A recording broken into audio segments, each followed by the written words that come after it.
Direct selling के दिग्गज हैं। AWPL जैसी तेज बढ़ती कंपनी के MD CEO हैं और आज इनसे डायरेक्ट सेलिंग से लेकर MLM और हर वो सवाल हम पूछने वाले हैं जो हमने आपने देखे हैं, सुने हैं, हमारे मन में है और हमने उठाए हैं। बहुत बहुत स्वागत सर आपका। बहुत बहुत धन्यवाद शुभंकर सर आपका कि आपने मुझे ये मौका दिया। देखिए, ये मौका कठिन सवालों को लेकर है और ये सवाल इसलिए हैं क्योंकि डायरेक्ट सेलिंग हो या MLM हो, पिरामिड इंडस्ट्री हो, चेन इंडस्ट्री हो, इन इंडस्ट्री को लेकर हमारे आम लोगों में एक धारणा बन गई है कि ये गरीबों को लूटने वाली इंडस्ट्री है। ये वो इंडस्ट्री है जहां पर लोग सूट बूट पहनकर आते हैं, बड़ी बड़ी बातें करते हैं, हवाबाजी करते हैं और सपने दिखाकर उनकी जड़ें खोद देते हैं जिससे वो निकल नहीं पाते। तो शुभंकर सर, जैसे कि आप कह रहे हैं कि ये गरीबों को सपने दिखाने वाली इंडस्ट्री है, मैं बिल्कुल सही कहता हूँ कि हाँ, हम सपने दिखाते हैं। लेकिन जैसा कि आपने कहा कि लूटने वाली इंडस्ट्री है, तो लूट को हम कैसे समझे? लूट का मतलब होता है जब कोई किसी व्यक्ति से कोई पैसा लेके उसका लॉस कर दे, उसको हम लूट कहेंगे। हमारी इकलौती ऐसी इंडस्ट्री है जहां लूट के नाम पे हम सर सपने दिखाने के नाम पे 54 और 50 पैसे तक नहीं लेते हैं, क्योंकि हम जो भी उसे देते हैं, जो भी ethical product based direct selling company है, वो किसी के पास भी जाती है तो उसको एक उत्पाद देती है, प्रोडक्ट देती है और प्रोडक्ट का प्राइस समझाती है, प्रोडक्ट समझाती है। तो वो व्यक्ति सपनों के पैसे नहीं देता सर, प्रोडक्ट के पैसे देता है। प्रोडक्ट उत्पाद खरीदने के बाद उसका मन करे तो डायरेक्ट सेलिंग करे, मन ना करे तो प्रोडक्ट यूज करे, अपने घर पे रहे, कभी भी डायरेक्ट सेलिंग ना करे। ऐसे बहुत से लोग हैं, सिर्फ हमारे कंज्यूमर हैं, हमारे डिस्ट्रीब्यूटर नहीं है। डिस्ट्रीब्यूटिंग करना उसकी मर्जी है कि वो प्रोडक्ट डिस्ट्रीब्यूट करे, नेटवर्क बनाए, कंपनसेशन प्लान में आए, पैसे कमाए, सपने पूरे करे या ना करे। तो हम इकलौती इंडस्ट्री है सर जो 1 रुपया नहीं, 1 पैसा भी नहीं लेते हैं किसी नहीं। तो यहां मैं आपको टोकूंगा, ये जो बीते कुछ समय में MLM के वीडियोस आए हैं जिसपे कई सारे टीवी चैनल्स ने फैक्ट चेक किया, जिसके वीडियोस कोरोना से तेजी से वायरल हो रहे हैं अगर मैं कहूं तो सोशल मीडिया भरा पटा है कि 1 महीने में 100 करोड़ कमा लिया। लोग कह रहे हैं कि भाई साहब, इनको देख के तो अंबानी जी शर्मा रहे होंगे। इस तरह की हवाबाजी चल रही है। इनमें और डायरेक्ट सेलिंग में क्या अंतर है? ये जो वीडियो था सर, जिस व्यक्ति का था, जो भी उसने बोला, मैं कह सकता हूँ वो सफल व्यक्ति है डायरेक्ट सेलिंग का, लेकिन एक्सप्रेस करने का ढंग उसका सही नहीं था। लेकिन अगर मैं कहूँ 100 करोड़ का उसने टर्नओवर बताया था, जिसके उसने बाद में एक बड़े चैनल पे जाके प्रूफ भी दिए कि मैं 100 करोड़ का टर्नओवर करता हूँ, उस टर्नओवर में मेरा गवर्नमेंट को इतना GST जाता है, या मैंने ये कार खरीदी है, या मैंने ये मेरी लाइफ स्टाइल है, ये जिंदगी जीता हूँ। पर हम उसे कह सकते हैं वो एक सफल व्यक्ति है, तथ्यों के साथ सफल है, उसके पास सारे तथ्य और हमने भी उसकी जांच पड़ताल कराई है। लेकिन उसका जो एक्सप्रेस करने का तरीका था वो थोड़ा अलग था। मैं कह सकता हूँ कि हर व्यक्ति का अपना अपना सफलता, हर व्यक्ति कैसे एक्सप्रेस करता है ये उसके ऊपर होता है। सफल व्यक्ति अपनी सफलता को कभी कभी बहुत एक्साइटेड हो जाता है, बहुत मोटिवेट हो जाता है। और हमारे यहाँ लोग सर, तकरीबन लोग जो सफल होते हैं और जब उन्हें सफलता मिल जाती है तो रियली वो इतने मोटिवेट हो जाते हैं कि उस मोटिवेशन में कुछ वो भी कह जाते हैं जो उन्हें नहीं कहना चाहिए था। नहीं, तो जैसे यही मैं रवि शर्मा का नाम ले लेता हूं, आप नहीं ले रहे हैं, मैं नाम ले लेता हूं, क्योंकि रवि शर्मा या बाकी लोगों पर यह आरोप लगता है कि ये जो हवाबाजी होती है, इसी हवाबाजी में गरीब आदमी फंस जाता है। ये जो कहा गया कि 100 करोड़ मैंने कमा लिए, देखो मेरे पास प्राइवेट जेट है, मेरे पास ये गाड़ियां हैं। सर मैं फिर कह रहा हूं, उसने ये नहीं कहा मैंने 100 करोड़ कमा लिया। हाँ, उसने ये भी ना कहा मेरे पास प्राइवेट, बट गाड़ियां तो दिखाई, वो सारी गाड़ियां। हाँ, गाड़ियां दिखाई, चार्टर दिखाया। नहीं, चार्टर नहीं दिखाया, 2-3 गाड़ियां हैं उसके पास, ये सही है, वो गाड़ियां हैं। लेकिन जो मैसेज गया, मैं जो गरीब आदमी की बात कर रहा हूं, जो मैसेजिंग गया वो ये गया कि इतना सब कुछ हो सकता है। और जो मैंने कहा ना, गरीब को सपने दिखाकर बेवकूफ बनाने वाला, वो इसीलिए आता है क्योंकि गरीब आदमी को लगता है यार मैं भी ऐसा बन जाऊंगा। सर हम सपने दिखाते हैं, मैंने कहा सपने दिखाने की एवज में हम गरीब आदमी से कुछ 1 रुपया भी नहीं लेते और हमारे यहाँ सपने लोग पूरे भी करते हैं। रवि शर्मा भी उन्हीं में से जिसने सपने पूरे किए। रवि शर्मा के पिताजी ने डायरेक्ट सेलिंग ज्वाइन की थी। रवि शर्मा किसी और प्रोफेशन में था, उसके पिताजी का बनाया हुआ नेटवर्क उसको मिलता है, फिर उसके साथ वो काम करता है, तो जो नेटवर्क उसके पिताजी ने बनाया था उसका रेमोनेशन उसको आता है, अच्छे अमाउंट में आता है, और वो एक 25 साल पुरानी कंपनी में काम कर रहा है। सर वो 25 साल पुरानी कंपनी जब आई थी, ये कंपनी, तब उसके पापा शुरू में डायरेक्ट सेलिंग में आ गए थे। हाँ, मैं कहता हूं कि उसका जो एक्सप्रेस करने का तरीका है वो इतना सही नहीं था, ये मैं भी मानता हूं। और इसके लिए हम लोगों ने भी, जैसे हम एसोसिएशन का प्रेसिडेंट हूं ADCI का, तो हमने भी एक गाइडलाइंस बनाई है कि अगर कोई व्यक्ति सफल हो जाए तो उसे अपने आप को कैसे एक्सप्रेस करना चाहिए। वो कलात्मक था थोड़ा, फिल्में भी बनती हैं सर, सारी स्टोरी रियल नहीं होती, चाहे संभाजी महाराज पे बनी हो, उसमें भी कुछ दृश्य डाल दिए जाते हैं। तो कुछ ऐसे दृश्य उसके साथ हो चुके हैं जो उसने बताया, उसका तरीका ऐसा था कि लोगों को लगा, लेकिन उसने ऐसा कोई बात नहीं कही जो अनऑथेंटिक थी। ठीक है, हम अगर इसको सीरियस पे लाते हैं, मीम मटेरियल से आगे बढ़ते हैं। डायरेक्ट सेलिंग को आप कह रहे हो कि आर्थिक सशक्तिकरण का जरिया है। लेकिन हम जब पढ़ रहे थे तो एफटीसी के आंकड़े कह रहे थे कि इसमें 90% लोग ऐसे होते हैं जो नुकसान में होते हैं। बड़े लिमिटेड लोग हैं, जो ऊपर वाला आदमी है वो तो पैसा कमा रहा है, जिसमें आप एग्जाम्पल दे रहे हो, बट जो नीचे आता जा रहा है वो केवल सपनों में जी रहा है और उसके सपने टूट जा रहे हैं। ये बिल्कुल 100% सर गलत बात है। मुझे नहीं पता ये आंकड़े कहाँ से निकालते हैं, इनको कौन निकालता है। सर नुकसान का मतलब होता है लॉस ऑफ माई मनी। नुकसान हो ही नहीं सकता। अगर मेरा पैसा का लॉस नहीं है तो मेरा नुकसान कैसा है। मैंने कहा यहाँ पर हम किसी को भी अपॉर्चुनिटी देते हैं कि सबसे पहले आप उत्पाद खरीदिए और इसका ये एमआरपी है, ये डीपी है, उसको पहले दिखाते हैं कि इसका ये प्राइस है। ऐसे भी नहीं कि उससे प्राइस छुपाते हैं या प्रोडक्ट छुपाते हैं। व्यक्ति खरीदता है, किसी का इंटरेस्ट होता है, वो काम करता है। काम करने में सर यहाँ बहुत मेहनत लगती है, स्किल डेवलपमेंट करनी पड़ती है, पर्सनैलिटी डेवलपमेंट करनी पड़ती है, कम्युनिकेशन स्किल डेवलप करनी पड़ती है, ट्रेनिंगें लेनी पड़ती है, दिन रात भागना पड़ता है। बहुत ज़्यादा मेहनत का काम है सर डायरेक्ट सेलिंग, तभी लोग यहाँ कैरियर बना पाते हैं। बहुत ज़्यादा मेहनत का। तो जो लोग नहीं बना पाते, वो जो उस लेवल की ट्रेनिंग नहीं लेते हैं, उतनी मेहनत नहीं कर पाते हैं, तो वो उत्पाद खरीद के रह जाते हैं। लेकिन लॉस तो उनका नहीं हुआ सर। लॉस तो जब किसी के मनी लॉस हो, किसी के पैसे का लॉस हो, तो मैं मानता हूँ कि हाँ इंडस्ट्री ने लॉस दिया। सर आपने मुझे जो 1 रुपया भी दिया उसका भी मैंने आपको प्रोडक्ट दिया है। और यहाँ पर अगर आपने नेटवर्क बनाया और आपको पहली इनकम आई, वो आपका प्रॉफिट है। ये दुनिया की इकलौती इंडस्ट्री है सर जो फ्रॉम द फर्स्ट डे आपको प्रॉफिट देती है। नहीं, बट जैसे इसको लेकर एक परसेप्शन है कि ये पिरामिड लेवल पे काम करती है कि आप नीचे 5 आदमी जोड़िए, उसके नीचे 5 जोड़ेंगे, ऊपर वाला जो बैठा है उसको पूरे नीचे कमीशन मिलेगा। ट्रेनिंग के नाम पर आपने कुछ इनिशियल पैसा ले लिया, उसके बाद जो सामान दिया वो मार्केट रेट से ज्यादा महंगा था, तो जो नीचे वाला आदमी है, मान लीजिए ऊपर वाला आदमी तो मजे में है, बट जो 10 चेन नीचे आया उसका कैसे मुनाफा हो? सर आपने मुझसे 3 क्वेश्चन पूछ लिए इसमें। शुभंकर सर, सबसे पहले तो हमारी इंडस्ट्री की गाइडलाइंस 2021 में भारत सरकार द्वारा रिलीज की गई हैं और उसमें एक ही चीज़ है कि फ्री ज्वाइनिंग। हम किसी को 1 रुपया नहीं लेते, ना ट्रेनिंग के नाम का, ना किसी मटेरियल के नाम का। हम प्रोडक्ट देंगे तो ही पैसा लेंगे और प्रोडक्ट का ही पैसा लेंगे। दूसरी बात सर, पिरामिड का जो परसेप्शन है ये आज तक कोई समझ नहीं पाया। What is the pyramid? Sir pyramid होता है कि जैसे किसी के नेटवर्क में 2 लोग, 2 के 4, 4 के 8, 8 के 16, 16 के 32, 32 के 64, 64 के 128, और सबको अगर हम भरते हैं, सारों को 128 को भरते हैं, 264 को भरते हैं, जो सबको भर भर के जब इस तरीके से नेटवर्क बनता है तो लास्ट वाले आदमी को पैसा नहीं मिलता। आप बिल्कुल ठीक कह रहे हैं, लेकिन वो पिरामिड डायरेक्ट सेलिंग के प्रोडक्ट बेस्ड कंपनियों में होता ही नहीं है।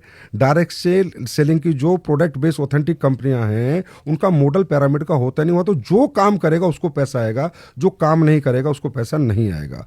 जो सर एक बर्ड्स एक्ट है, बैनिंग ऑफ अनडिपोजिटरी रेगुलेटरी स्कीम, वो इसलिए बर्ड्स एक्ट आया। ये जो पैसे का रोटेशन होता है, मनी रोटेशन, ये इस पिरामिड मॉडल को यूज करते हैं। डायरेक्ट सेलिंग कंपनी का तो पिरामिड मॉडल होता नहीं, तो कैलकुलेटिव मैथमेटिकली प्लान होता है sir. Mathematically calculative percentage based plan कि आपका इतना टर्नओवर आएगा तो आपको इतना पैसा मिलेगा, इतना आएगा तो इतना मिलेगा, और नहीं आएगा तो आपको नहीं मिलेगा। पिरामिड तो तकरीबन के 100% मनी रोटेशन कंपनी यूज करती है। तो उसमें क्या होता है, जो लोग शुरू में 1-2 साल पैसा देते हैं, तो जो मनी रोटेशन कंपनी उसकी इनकमिंग बहुत अच्छी होती है। पहले इनकमिंग होती है, 2 साल बाद ज्यादा लोग पैसा देने लगते हैं कि अरे हमें सबको डबल हो गया, ट्रिपल हो गया। तो फिर सर इनकमिंग कम हो जाती है और आउटगोइंग ज्यादा हो जाती है और कंपनियां भाग जाती है, तो नीचे वालों को पैसा नहीं मिलता। हमारे यहाँ तो मॉडल यूज नहीं होता सर, नीचे और ऊपर वाला। हमारे यहाँ तो मॉडल यूज होता, आपका टर्नओवर होगा तो आपको पैसा मिलेगा, नहीं तो नहीं मिलेगा। मैं एक एग्जाम्पल से बताता हूँ। हमारे यहाँ कहते हैं कि लोगों को जोड़ने का बिजनेस है, पिरामिड मॉडल है। नहीं सर, मेरे यहाँ डॉक्टर काम करते हैं, वो डॉक्टर मेरे यहां से 10 लाख के प्रोडक्ट खरीदता है, हर महीने बेच देता है। और जो मेरा स्ट्रक्चर ऑफ बिजनेस मॉडल मैंने उसको दिया है कि इतने पीवी तुझे यहां डालने, इतने यहां डालने, इतने यहां डालने, तुझे इतना पैसा मिलेगा। सर वो बिना एक आदमी को जोड़े उतने ही पैसे कमाता है, सिर्फ प्रोडक्ट बेच के उनके पीवी को प्लेस कर करके स्ट्रक्चर में। अब आप ये बताइए पिरामिड मॉडल कैसे हो गया? ये जो MLM या रवि शर्मा पर जो आरोप लगे, ये आरोप तो इन्हीं चीजों को लेकर थे। अब सर वो तो मैं कहता हूँ तो मीडिया की जिम्मेदारी है कि गलत को गलत कहे, सही को सही कहे। मैं तो सारी मीडिया से रिक्वेस्ट करता हूँ कि आप गलत और सही का डिफरेंशिएट करें, इसी के लिए मीडिया होता है। हमारी जिम्मेदारी है कि गलत और सही के बीच का क्या अंतर है। आज आपने मुझे बुलाया, मुझे इतना अच्छा लगा, कम से कम आप मेरे से बात तो कर रहे हैं। नहीं, हमारी कोशिश यही थी कि तस्वीर का जो दूसरा पहलू है, क्योंकि एक वर्ग वो भी है जो इस काम को कर रहा है, उनकी भी आवाज है और उनको भी पहुंचना चाहिए, उनके बारे में बात होनी चाहिए, और इसीलिए वो सवाल पूछ रहे हैं। लेकिन जैसे ये सवाल है कि ट्रेन देखो, टिकट देखो, लगे हाथ सुपर फास्ट बुकिंग करो। ट्रेन टिकट्स के लिए बस एक्सीगो।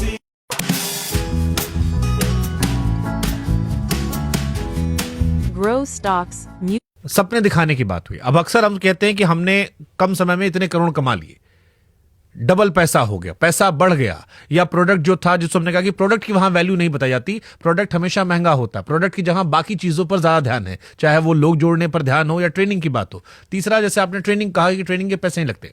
अब मान लीजिए गरीब आदमी आपके पास आता है जिसको हिंदी बोलना भी ढंग से नहीं आता, उसको उस ट्रेनिंग में लाने के लिए जो आपने कहा कि बड़ी मेहनत करनी पड़ती है, क्या फ्री में सब सिखा रहे हो? सर ट्रेनिंग में अगर वो आता है तो एक मॉडल, जैसे ट्रेनिंग सेमिनार होता है तो ट्रेनिंग में हम उसको बुलाते हैं। हाँ। तो ट्रेनिंग एक सिस्टम के माध्यम से होती है, कंपनी के माध्यम से ट्रेनिंग होती है सर। ऐसा नहीं कि वो पैसे दे के आता है, और रियली उसको हम ग्रूम करते हैं। हमने सर 3 साल 5 साल लगते हैं एक आदमी को ग्रूम करने में, उसका पर्सनैलिटी डेवलपमेंट, उसका उसमें स्किल तो पैसे डेवलपमेंट। लेते होंगे ना ग्रूमिंग के? ग्रूमिंग के तो पैसे आते होंगे। ग्रूमिंग तो सर अपने होटल में रहता है, अपने होटल में खाता है, उसके पैसे देता है, रूम में रहता है, ट्रेनिंग का कोई पैसा नहीं लिया जाता सर। वो आएगा जाएगा, उसका पैसा लगेगा। अब वो तो कान इधर से पकड़ो इधर से पकड़ो। नहीं सर, कान भाई ट्रेनिंग का पैसा तब एक स्पेशल ट्रेनिंग का कोई डाला हो। एक होटल में अगर वो वैसे भी घूमने जाता किसी होटल के अंदर तो उसको 5,000 देने थे होटल में 3 दिन रहने के, तो वही 5,000 रुपए देता है, उसमें ट्रेनिंग और एक्स्ट्रा मिलती है ना सर। तो वो तो अच्छी बात है कि वो आया, वहां पर रहा और उसका खुद का इंटरेस्ट है। वहां भी सर कोई कंपल्शन नहीं है किसी चीज का यहाँ पर कि आपको काम करना ही है, आपको ट्रेनिंग लेनी ही है, आपको नेटवर्क बनाना ही है। यही सवाल गरीबों को लेकर आता है, जो सवाल उठाए जा रहे लोग। मीडिया का भी इंटेंशन किसी को बदनाम करना नहीं है, उनका इंटेंशन ये है कि जब एक गरीब आदमी जो बेरोजगार बैठा है, जो नया लड़का है बेरोजगार, उस पर काम नहीं है, जब वो देख रहा है कि एक आदमी कह रहा है करोड़ों रुपए कमा लिए, या मेरा पैसा डबल हो जा रहा है, या मैं जुड़ूंगा तो मैं अमीर बन जाऊंगा, करोड़पति बन जाऊंगा, तो उसकी जो भी जमा पूंजी है जो उसके बाप दादा ने रखी है, उसको वो बेचकर जाता है इन ट्रेनिंग करने में या इन सिस्टम का हिस्सा बनने के लिए। क्या आप ये बता सकते हो मुझे कि कितने % लोग इसमें सक्सेसफुल होते हैं? मैं सर आपसे सबसे पहले, आपने कहा कि वो देखता है, हर व्यक्ति मुझे बताइए अपनी सफलता को प्रमोट कौन नहीं करता? ऐसा कौन व्यक्ति है? आज इतने बड़े बड़े कोचिंग इंस्टीट्यूट है, उसके अंदर लाखों रुपए करोड़ों रुपए लोग देते हैं कि मैं IAS बनूंगा, मैं IITian बनूंगा, मैं IIT JEE करूंगा, और वहां 5 बच्चे निकलते हैं। उन 5 बच्चों को वो कितना प्रमोट करते हैं कि देखो हमारे यहाँ पढ़ के 5 बच्चे निकले, तभी उन्हें नया बिजनेस मिलता है। मुद्दे की बात यह कि वहां पर उस सपने को पूरा करने के लिए कोचिंग इंस्टीट्यूट में उसका पैसा लगा था, पर इस डायरेक्ट सेलिंग इंडस्ट्री में उसने सपना हमने दिखाया नहीं है सर। उसके सपने जिंदा रखते हैं हम कि तुम हारो मत, तुम डरो मत। अगर तुम पढ़े लिखे नहीं हो तो भी अपॉर्चुनिटी है, तुम्हारे पास पैसा नहीं है तो भी अपॉर्चुनिटी है, तुम्हारे पास टैलेंट नहीं है, एजुकेशन बात नहीं करने की टैलेंट है, कम्युनिकेशन की टैलेंट नहीं है, सेल्स का टैलेंट नहीं है, तो भी हम आपको अपॉर्चुनिटी देते हैं। हम सपने जिंदा रखते हैं सर, सपने दिखाते नहीं कि तुम हताश मत हो। हमारे सर 40 साल की वुमेन, 50 साल के जेंट्स, ओवर 60 ईयर्स के लोग काम करते हैं, मतलब उनके सपने भी हमारी इंडस्ट्री नहीं तोड़ती, उनके सपने भी हमारी इंडस्ट्री जिंदा रखती है। इसका पैसा 1 रुपया नहीं लेती। हाँ, मैं कहता हूं कि एक व्यक्ति जो भी सफल होगा जिस भी इंडस्ट्री में, अपने आप को प्रमोट तो करेगी सर। ठीक बात है, ये कोचिंग इंस्टीट्यूट वाला एग्जांपल आपका ठीक है कि 4 बच्चे पास होते हैं, 1000 बच्चे आते हैं, उनमें से 4 कोई प्रचार करके अगले साल वो एडमिशन लेते हैं। लेकिन फिर आपने क्या कभी आप लोगों ने एनालाइज किया कि फिर आपकी इंडस्ट्री मीम मटेरियल क्यों बन गई? क्योंकि आज आपकी इंडस्ट्री पर जितने मीम बनते हैं, मुझे नहीं लगता कि इस देश में कोई और इंडस्ट्री है, कोई और ऐसा बिजनेस धंधा है जिसका इतना मजाक उड़ाता है। और आपकी इंडस्ट्री के लगभग हर व्यक्ति का जो सफल है या जिसकी वीडियोज आते हैं वो मजाक के दृष्टिकोण से ही वायरल होते हैं। सर आप ये बताइए, आज इन्फ्लुएंसर्स जो हैं वो मजाक किसका नहीं उड़ाते? आनंद अंबानी की शादी का भी लोगों ने मजाक उड़ाया, उसके भी खूब मीम बनाए। और आपको बताता हूँ, आप ही की दुनिया के एक बहुत बड़े इन्फ्लुएंसर जो अपना पॉडकास्ट चैनल चलाते हैं, एक मजाक शो में जाते हैं और वो माँ बाप के संबंध का भी मजाक उड़ा देते हैं। तो मजाक उड़ाना सर हमारी इंडस्ट्री का नहीं, क्योंकि हमारी इंडस्ट्री में लोग इतने दिखते हैं, हम लोग सोशल मीडिया पे इतने होते हैं, लोग रोज अचीवमेंट करते हैं, कोई गाड़ी खरीदता है, कोई पैसे कमाता है, कोई घर बनाता है तो वो वीडियो डालता है। अब ये बेरोजगार लोग जो इन्फ्लुएंसर है, हमारा मजाक बना के इनको पैसा मिल जाता है, तो हम कहते हैं मजाक बनाते रहेंगे, हम जिंदगी बनाते रहेंगे सर, ये बनाते रहे आगे भी मजाक, हम जिंदगी बनाएंगे, मजाक बनाए। ठीक है, ये आपने अपनी इंडस्ट्री के लोगों को मोटिवेट करने के लिए अच्छी लाइन बोली। बट फिर मैं एक कॉमन आदमी का सवाल पूछता हूँ, एक आम इंसान जो आपको देख रहा है, गरीब आदमी जो आपकी इंडस्ट्री से नहीं जुड़ा है, उससे मैं ईमानदारी से आपसे पूछना चाह रहा हूँ कि ये जो आपकी इंडस्ट्री है इसमें कितनी % हवाबाजी है, कितनी % सच्चाई है? हमारी इंडस्ट्री में सर हवाबाजी, मैं कहता हूं जो व्यक्ति अचीवमेंट लेता है सर, वो एक, मैं कई बार मिडिल क्लास बच्चा आता है, अपर मिडिल क्लास बच्चा आता है, या कोई कम पढ़ा लिखा भी आता है, और वो भी एक अच्छा नेटवर्क बनाने में मेहनत करता है, दिन रात भागता है सर। यहाँ 1-1 महीना लोग घर से बाहर रहते हैं, मेहनत करते हैं और उनका नेटवर्क बन जाता है। तो सर उन्होंने कोई ट्रेनिंग स्किल्स तो उनके पास थी नहीं, ना स्टेज स्किल्स थी कि how to express my emotions. तो कई बार इमोशंस में कूद फाद भी कर देता है, जोर से ताली बजा देता है, जो बात नहीं बोलने वाली है वो भी बोल देता है, मैं एक्सेप्ट करता हूँ। लेकिन वो इसलिए सर क्योंकि उसने कभी सोचा भी नहीं था कि मेरे जीवन में इतनी सफलता 5 साल में 10 साल में मेहनत करके मैं प्राप्त कर लूंगा, या मेरे सपने जो टूट चुके थे क्योंकि मैं पढ़ नहीं पाया, मेरा बैकग्राउंड स्ट्रोक नहीं था, मैं गरीब था, वो दोबारा पूरे हो जाएंगे। उस एक्साइटमेंट में वो बोल देता है, ये बात मैं भी मानता हूँ कि उसके अंदर वो इमोशन आ जाता है, क्योंकि उसके पास ऐसी कोई स्किल्स नहीं है कि how to express my emotions. हर व्यक्ति अपने अपने हिसाब से, अपने एजुकेशन के हिसाब से अपने इमोशंस को एक्सप्रेस करता है। लेकिन यहाँ पर झूठ कुछ भी नहीं है सर। यहाँ पर एक आप ला देना सर, एक चेक ला दे किसी का झूठा कि भाई इसने ये बोला इसके पास ये गाड़ी नहीं है, आप ही चलाइएगा चैनल में, मैं बोलता हूँ कि इसने ये बोला इसके पास नहीं है, जो वो बोल रहा है उसके पास है, लेकिन उसका बोलने का तरीका थोड़ा गलत है, थोड़ा हवाबाजी कर दी क्योंकि उसने सोचा नहीं था कि मैं ये बन गया। ये बात मैं मानता हूँ, इसके लिए हमने भी गाइडलाइंस बनाई है। अब हम हर कंपनी को ठीक है, हमारे भी बहुत सारे इन्फ्लुएंसर्स हैं जो किराया गाड़ी लेके हवाबाजी कर लेते हैं माहौल दिखाने के लिए, ऐसे लोग हमने देखे हैं, जाने हैं। लेकिन मेरा कंसर्न आम लोगों को लेकर, और इसलिए मैं आम लोगों के सवाल पूछ रहा हूँ। डायरेक्ट सेलिंग में नए लोगों को भर्ती करने पर इतना जोर क्यों होता है? आप कह रहे हो पिरामिड मॉडल नहीं है, फिर भी नए लोग भर्ती होती है, और नए लोगों में सक्सेस रेट कितना है आपका? सर हमारे यहाँ पर देखिए, कोई भी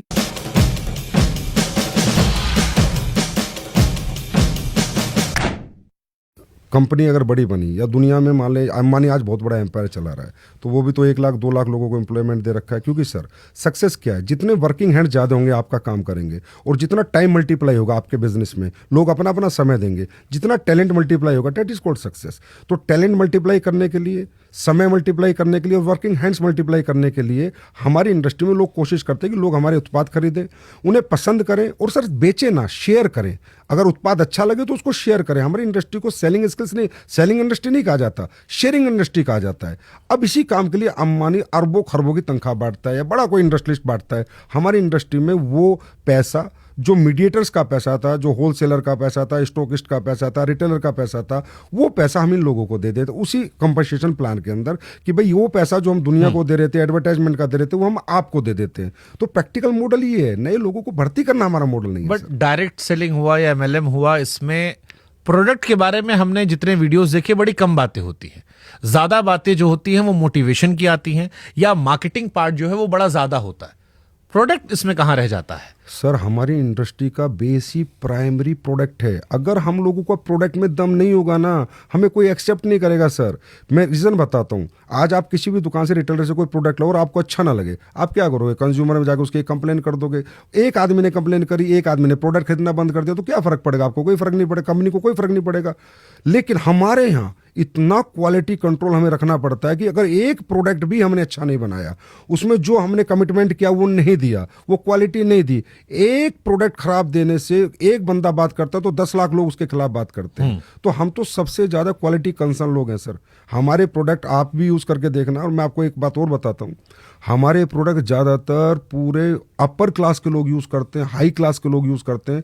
ऐसी बहुत बड़ी बड़ी कंपनियां, जैसे एम्बे के प्रोडक्ट आप देखोगे तो हर बड़े घर में मिलेंगे, उनका न्यूट्रलाइट आपको हर घर में मिलेगा, हर्बल लाइफ के प्रोडक्ट आपको हर बड़े घर में मिलेंगे, हमारे आयुर्वेदिक प्रोडक्ट आपको हर घर में मिलेंगे। ये अच्छे प्रोडक्ट बनाती हैं ये कंपनियां, तभी चल पाएंगी सर। क्योंकि हमारा तो रिश्तेदार के पास जाना है, दोस्त के पास जाना है, उसको प्रोडक्ट देना है। अगर अच्छा प्रोडक्ट नहीं दिया तो कल डंडा लेके भागेगा, भाई मेरे को पागल बना दिया, तो हमारे साथ काम कौन करेगा सर? हम तो 100% लोग हमें छोड़ के चले जाएंगे। फिर लेकिन मैं पूछ रहा हूं कि ये आम लोगों के लिए टिकाऊ मॉडल है? 100% सर टिकाऊ मॉडल है। आज इसके अंदर एजुकेटेड लोग आ रहे हैं सर, पढ़े लिखे बच्चे, बीटेक एमटेक करे हुए बच्चे जो 25-30 हजार वो तो इसलिए आ रहे हो कि बीटेक एमटेक वाले सब बेरोजगार घूम रहे हैं इस देश में, उनको नौकरी नहीं मिलती कहीं तो पे। ये अच्छी बात है ना सर, हम रोजगार दे रहे हैं। आप ये बात तो आज आप भी मान गए ना, वो बेरोजगार घूम रहे हैं और हम रोजगार दे रहे हैं। ये तो मैं कह रहा हूँ, ये इंडस्ट्री भारत के अब अंदर। आप इंस्टेंट ऑफर दिखा रहे हैं कि एक इंस्टेंट सपना क्या पाइए, यहाँ हमारे साथ काम कीजिए, देखिए फलाना आदमी करोड़पति बन गया, तब आप भी बन जाएंगे। नहीं देखो सर, एक व्यक्ति को एक व्यक्ति से रिलेट करना पड़ता है। आज शाहरुख खान को देख के पूरी बहुत लोगों ने मेहनत करी, और शाहरुख खान तो नहीं बन पाए, पर उस कहीं ना कहीं आसपास पहुंचे, और सब नहीं बन पाए पर कुछ तो बने। दुनिया में आइडल तो सर किसी ना किसी को बनाना पड़ता है कि इस मॉडल में काम करके ये व्यक्ति बड़ा बना। तेंदुलकर को फॉलो करके दुनिया ने क्रिकेट खेला, लेकिन कुछ लोग वहां तक पहुंचे और उन्होंने अपनी स्टोरी में बताया है, सेल्फ स्टोरी में, कि भाई मैं तेंदुलकर को फॉलो करता था। हम भी वो मॉडल दिखाते हैं कि देखो ये आदमी बड़ा बना, ये भी आपके जैसे परिवार से था, ऐसी गरीब परिवार से था, पढ़ा लिखा भी नहीं था, लेकिन आज देखो ये इतने लाख रुपए महीना कमाता है, इसने ये गाड़ी मेंटेन कर रहा है। तो वो हम दिखाते हैं, उसी से तो आदमी रिलेट करता है यार कि जब ये कर सकता है तो मैं भी कर सकता हूँ। पर हम झूठा सपना नहीं दिखाते और सपनों के एवज में 1 रुपया किसी से नहीं लेते। तो जो आपका प्रोडक्ट होता है ये मार्केट के प्रोडक्ट से ज्यादा महंगा होता है? सर हमारा जो भी, क्योंकि ये एलिगेशन भी जितना हमने पढ़ा लिखा समझा जाना उसमें ये होता है कि आपका प्रोडक्ट ज्यादा महंगा होता है और दबाव होता है जो नीचे वाले लोग पैसा नहीं कमा पाते, उसका रीजन यही होता है कि प्रोडक्ट महंगा होता है। वो जुड़ तो जाते हैं लेकिन प्रोडक्ट महंगा है, बेचने में उनकी हालत खराब होती है। देखिए सर, हमारे यहाँ दो तरह के प्रोडक्ट होते हैं। एक तो रेगुलर प्रोडक्ट होते हैं, तो आप किसी भी कंपनी का रेगुलर प्रोडक्ट, जैसे साबुन हो गया, टूथब्रश हो गया, या कोई मसाले हो गए, आप किसी भी कंपनी का प्रोडक्ट लीजिए। आप पक्का रिसर्च करना हमारे पॉडकास्ट के बाद, आप देखेंगे सब सिमिलर प्राइस के हैं। जो ट्रेडिशनल मार्केट में प्राइस है उससे सस्ता ही मिलेगा, महंगा नहीं।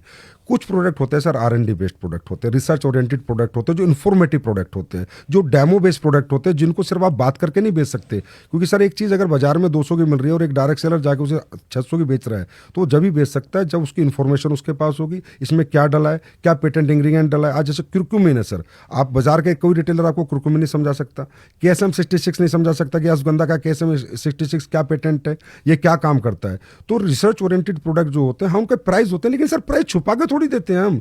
प्राइस तो ओपन देते हैं, इतने का तुझे खरीदना है खरीद, नहीं तो मत खरीद।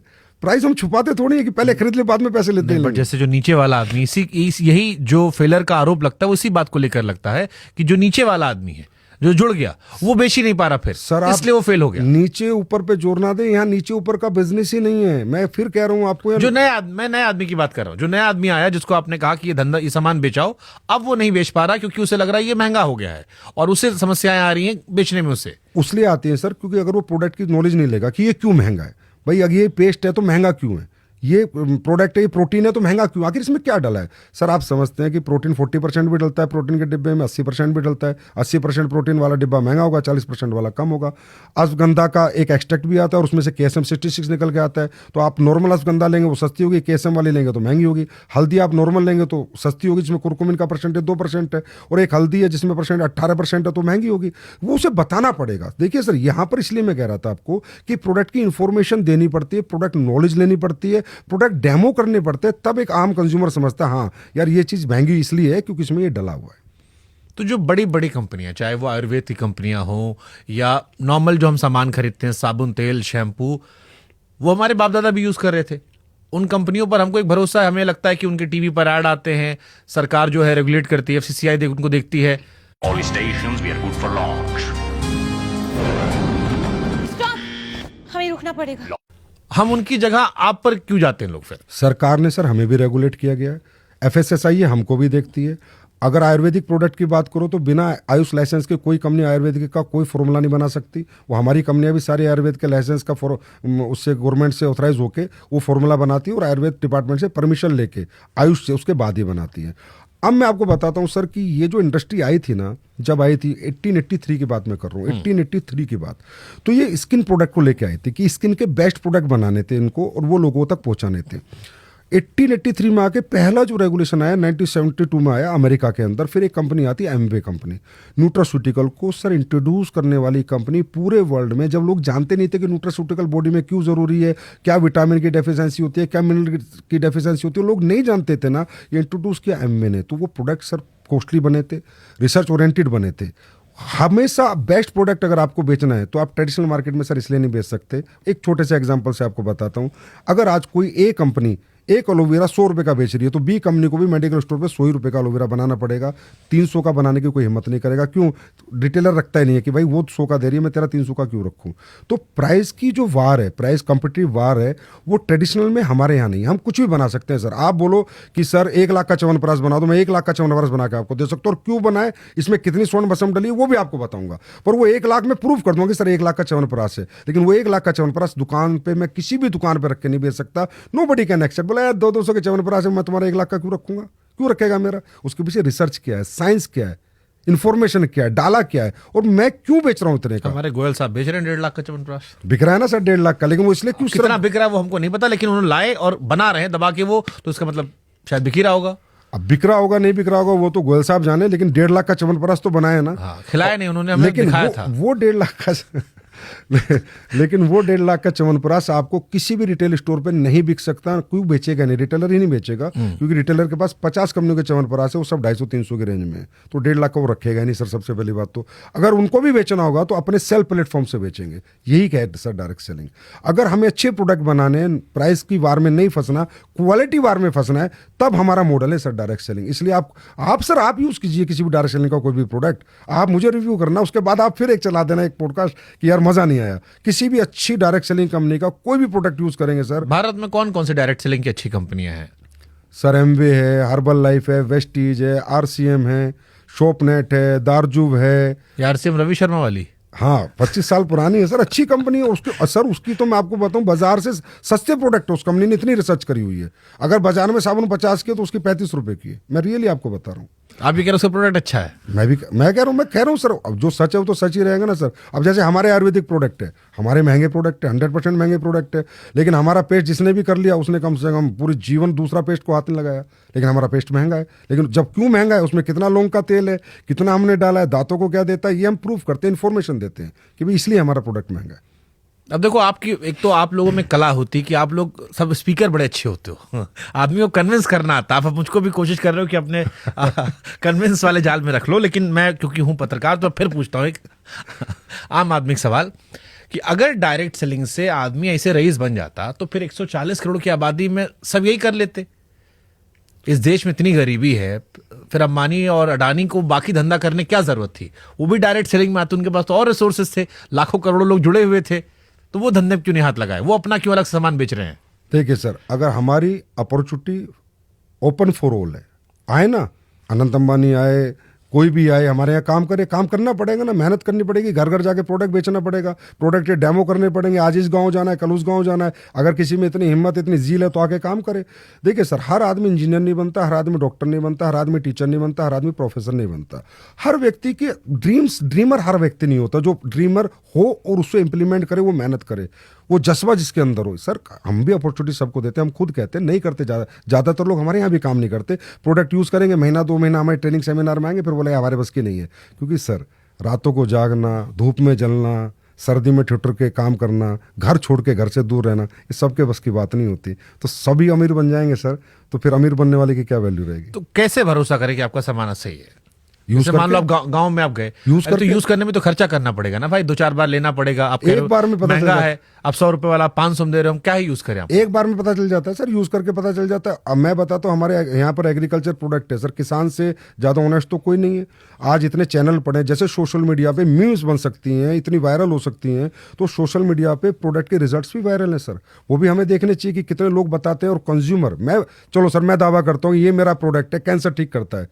मैं बिल्कुल दावा नहीं करता, झूठ बोल रहा हूँ। और मैं ये दावा जीवन में नहीं करूंगा कि मेरे प्रोडक्ट से कैंसर ठीक होता है, मेरे प्रोडक्ट से लीवर साइरोसिस ठीक होता है, या मेरे प्रोडक्ट से किसी को बे औलाद को बच्चा हो सकता है। एज ए कंपनी मैं दावा नहीं करता, लेकिन जिस कंज्यूमर ने लिया है वो दावा कर रहा है और वो अपनी रिपोर्ट शेयर कर